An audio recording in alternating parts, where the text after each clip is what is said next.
I became very involved in the Chaplet of Divine Mercy when a religious sister introduced it to me, who is a contemplative sister of the Precious Blood. This is an order of contemplative nuns originally founded in Canada. And also when a woman in my parish who's of Polish descent said, I really think this is something that you're called to learn. And I had it for a while and didn't pray it because when I first began to go through this conversion, I didn't have much edge of discernment. And so when things came to me that were new that I was not familiar with, I was not quick to examine them. I just let them sit for a while. Well, I've had the experience of having, in what is my opinion, and I'll leave it up to you to discern whether you agree with me, a number of miracles associated with the prayer of the Chaplet of Divine Mercy. And I'm going to tell you now tonight very briefly about 4 of these miracles. The other ones I don't think are maybe the kinds that should be, maybe they're something more of a private nature. The first 2 I'll tell you about are very simple, and they have to do with the desire of a parent to see their child succeed in an athletic contest. The first story I have is about my nephew, Christopher McCarthy, who plays for the University of Notre Dame football, and he's what's called a walk-on, or a non-scholarship volunteer player. And his father was very concerned that he would be able to stay on the team and get into a game and play and so forth. And I said to him, you know, to me, David, my brother David's 4 years younger than I am, David, I said, you know, this is very trivial. But I said, you know, I will pray for this, for your son, if you, as a sign to you of the power of Eucharistic adoration and of this devotion of Divine Mercy. So and the reason I said this is because his son was scheduled to go to a meeting, and all of his other teammates who had gone to this meeting had been very charitably and politely kicked off the team for lack of prowess. So on a Saturday afternoon, which by coincidence the University of Notre Dame was not playing that afternoon, I was in my office and I said, I made a commitment to this, so I'll do this. So I went out to what we call the Divine Mercy Adoration Chapel, which is a 24-hour day perpetual adoration chapel, our first in Indianapolis. And I went out there and I followed this teaching or revelation of very closely of Maria Faustina. In this revelation, Maria Faustina was told by Jesus that he would like to be remembered as dying at 3 o'clock, and that souls could step into the tabernacle and say a short prayer, a very short prayer, in memory of his passion at 3 o'clock, and if they said it in faith, he would grant anything. He also said for anyone who prays the Chaplet of Divine Mercy any time of the day, that this prayer would yield miracles, astounding miracles in effect, and anything they prayed for would be granted. I also believe that if you answer the gospel call to wait and watch with Jesus for 1 hour, exposed in the monstrance, and you don't ask him for anything for an hour, then you can ask him, and your prayer is more likely to be granted. So my practice has been in my prayer ministry to kind of pile on. What I do is I go at about 1:55 in the afternoon, and I wait and watch sincerely with Jesus for 1 hour. I don't ask for anything. I say prayers of love, adoration, praise, thanksgiving, and reparation. And then about 3 o'clock high, I begin a Chaplet of Divine Mercy, which memorializes his death at 3 o'clock, and which also says the chaplain. Well, I did this day, and I said, Jesus is a sign to my brother. Let's say that Christopher doesn't get kicked off the team. Let's say he stays on the team, and not only that, even though he's never played in a game, he gets in a game within 7 days exactly, within 168 hours, the hours of adoration. And then, like I always do, I forgot the prayer. And I hadn't heard anything for a whole week, and I had to go to a meeting, and I had tickets to the Notre Dame game the next week, which I didn't even remember I had the tickets when I said the prayer. So I took a guy from my Christ Renews parish group in my parish, and we went up to the game. It was the only Notre Dame game I was ever late for, but this guy really wanted to go, so the other person who was supposed to go with me got sick and couldn't go, so I went on up. We were sitting there, and we got towards the end of the game, and I remarked that, wasn't it sad that they had not only kicked my nephew off the team, but someone with his number had come into the game to kick the extra point. I said, they've actually reassigned his jersey all in, a week's time. Now, mind you, I'd forgotten about the prayers, I said. I mean, I knew I prayed for it, but I wasn't overly serious about it. I prayed with great faith, and I prayed if it was the will of God, my nephew would continue on the team, but then I just forgot about it. And I assumed he was kicked off the team because I hadn't heard anything from my family. So it was on national television, and they didn't even know the name of the person who kicked the extra point. So he got this player got this 1 point, and then the same player came back for the kickoff, and at that time they gave his name as Christopher McCarthy. And I looked at my watch, and it was 6 days, 23 hours, and 57 minutes since I had asked Jesus to see that he got 1 point within a week. So another story I'll tell you is my family doctor I've known for many years. He had a son who got into this cathedral prep school where our children had gone. He played in the football team. And to make this story, long story short, he said, would you come to the game? Would you pray for my son? I said, well, your son's on defense. Yeah. And he said, well, yeah. And he said, why don't you pray that he'll get a touchdown? No, pray that he gets in the game. I said, no. I'll tell you what I'll do. I'll pray that he gets a touchdown as a sign to you of the importance of Eucharistic adoration. He said, well, the chance of a defensive player getting a touchdown is, minuscule. Some of the greatest defensive players in the United States in professional football have played football for 35 years and never scored a single point, even though they're all Americans. And I said, I understand that, but I'll do it as a sign. And amazingly, at the critical point in the game, when Cathedral Prep needed a touchdown, they got the other team down against the goal line. The other team fumbled the ball and recovered in the end zone, got 6 points, scored a touchdown. So even though he was a defensive player, he scored. And immediately I was sitting with the doctor, he looked at me and he said, okay, enough, So the last time I saw him, I said, have you done that hour of adoration? Those are two trivial stories to some people. They seem trivial because they seem like this is inconsequential. But for in these people's lives, and in the American culture, unfortunately, athletics and athletic competition has become that's all that, people talk about. They don't talk about Jesus, they don't talk about Mary, ever, but they'll spend, especially men, will spend their entire waking hours, if they're not lusting after women, talking about football. So I just thought it was kind of an interesting thing. Now I'll tell you two other stories about the Chaplet of Divine Mercy. One, I think they're very telling. We worked on a program called Promise Keepers, which a Protestant group started, an interdenominational meeting, and they would bring together as many as 60,000 men who would make promises to their families, and they make these 7 promises. And when they would come, they would bring their pastors. Well, they never had Catholics until 1994. And the first time they invited Catholics was at Indianapolis, Indiana, in the same facility we have scheduled for this Eucharistic conference.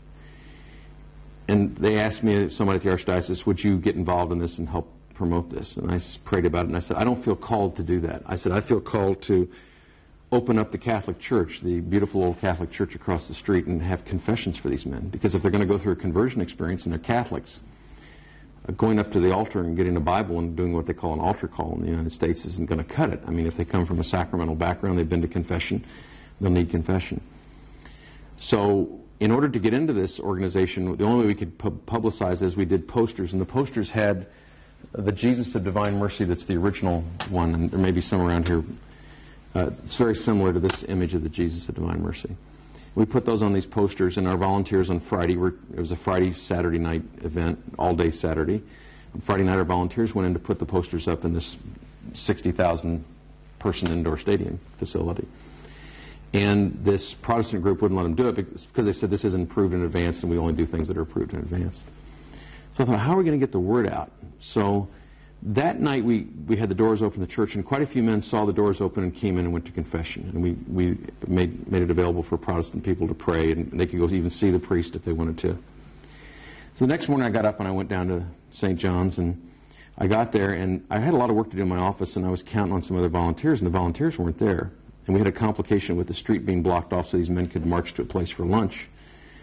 So I said, well, now relax. This isn't your work anyway. This is Jesus' work, because I was inspired by the devotion of Maria Faustina and the Jesus of Divine Mercy and her diary, where the sacrament of penance and the Eucharist are so heavily focused on by Jesus. So I just went before the tabernacle, and I said a Chaplet of Divine Mercy, and I said, now Jesus, you got to work a miracle here. I said, this is your work, not mine. None of the volunteers are here. And there's no way we're going to be able to get the word out to this large group, I don't think.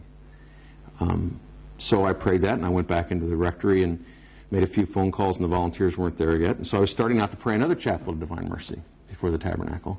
And as I did, a man came in the church, and there were only 2 of us there, and this man came in and he said, I have to see the pastor immediately. I said, what's the problem? He said, well, I don't know. He said, there's something, we've done something wrong over here about this Promise Keepers. I don't know what it is, but he said, I need to see. I said, well, he's gone to his college anniversary, and I'm kind of in charge of the church right now. And I said, did someone call you from the archdiocese? No. Did someone call you from this parish? No. I said, okay. I said, well, all I know is, I said, I'm working on this thing, and I said, the problem we have is that we can't get these posters up inside the building across the street. Mind you, I didn't even know what this man did. And I said, the other thing is that, you know, my volunteers aren't here. He said, well, you know, he says, I'm the general manager of the stadium across the street. And he said, if you'll give me your 150 posters, I'll personally put them up for you. And I said, isn't that strange? That's wonderful. I've forgotten about the prayer, I said, you understand, because I'm focusing on, oh, this is great, you know. Then he said, let me introduce you to my co-manager, and we're going to make special arrangements for your volunteers to get through the police line and get in here to the church parking lot. And I asked him again, I said, well, who told you to come over here? I said, someone had to tell you that there was a complaint or something like that. He said, no one called me. I said, well, can't you tell me? He says, well, if you must know, about 5 or 10 minutes ago, I was sitting at my desk in the office of the general manager of the Hoosier Dome and Convention Center, and he said, listen to these words, I was seized with such guilt that I must have mercy on St. John's Church over this Promise Keepers program. And I could get no relief until I came over here and found out what needed to be done and did it. He personally took the 150 posters and he put them up, and he said, don't worry, since I run the place, they can't tell me to take them down. And that night we had 7 priests hearing confession for 3 hours with 7 men in each of the 7 lines at almost all times. Well over 100 men had their confessions heard. There may have been over 300 actually when it was all said and done. So to me, I thought this was a great sign of the power of the Chaplet of Divine Mercy. The last story I'll tell you happened 6 months after that. A couple that we're very close to lost their daughter in an automobile accident. They hired a lawyer to bring a lawsuit to recover. The lawyer was allegedly corrupted by the insurance company, and he let their lawsuit, even though he was had a reputation of one of the finest lawyers in the Washington, D.C. metropolitan area, he let the case languish, and it almost died.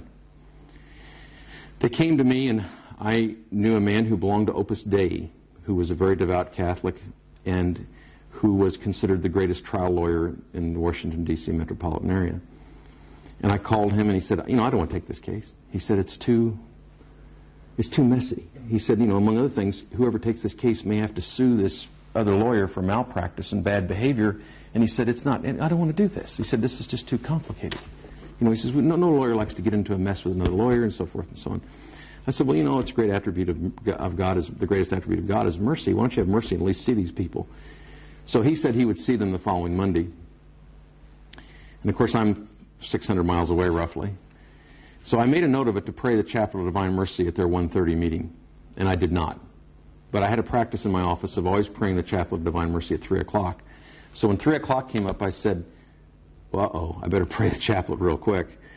And, you know, this is a meeting where I took a lot of risk by putting these people together because it was dear friends that did not know each other. The lawyer, I'd been a childhood friend. And these other people were very emotional. And, you know, if the lawyer said no, there was a chance that it could have really affected my relations. And not only was the man who lost the child a friend, but he was a very close business, so we had to do a lot of business together. And sometimes you don't want to mix business with these kind of things.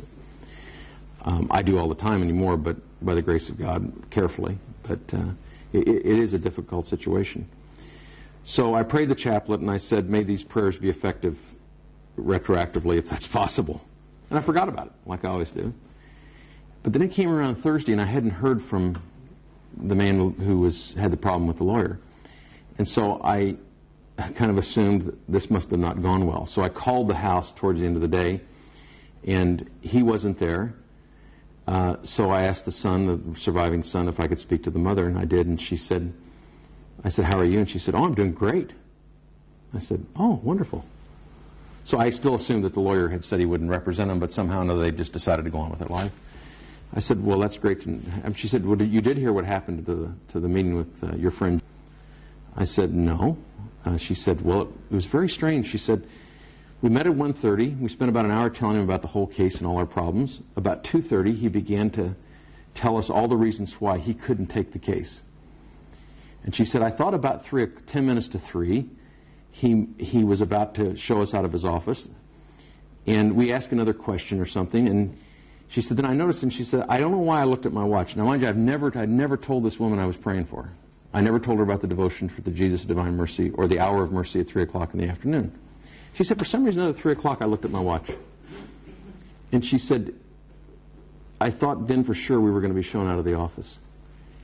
She said, just a few minutes after 3, bolt upright, he got up out of his chair and began to look out the window behind him, as if someone way up in the sky was looking at him. And we thought this was very unusual. And she said this went on for about 3 minutes, maybe 5 minutes. And she said then all of a sudden his distraction ended and he turned around and said, listen to these words, I am seized with such guilt that I must have mercy on you. I will take your case. The exact same words that the manager of the convention center had used, the exact same lexicon, the very verbiage that he had used when he was sitting in his office and when I was crying out to heaven for help from somebody.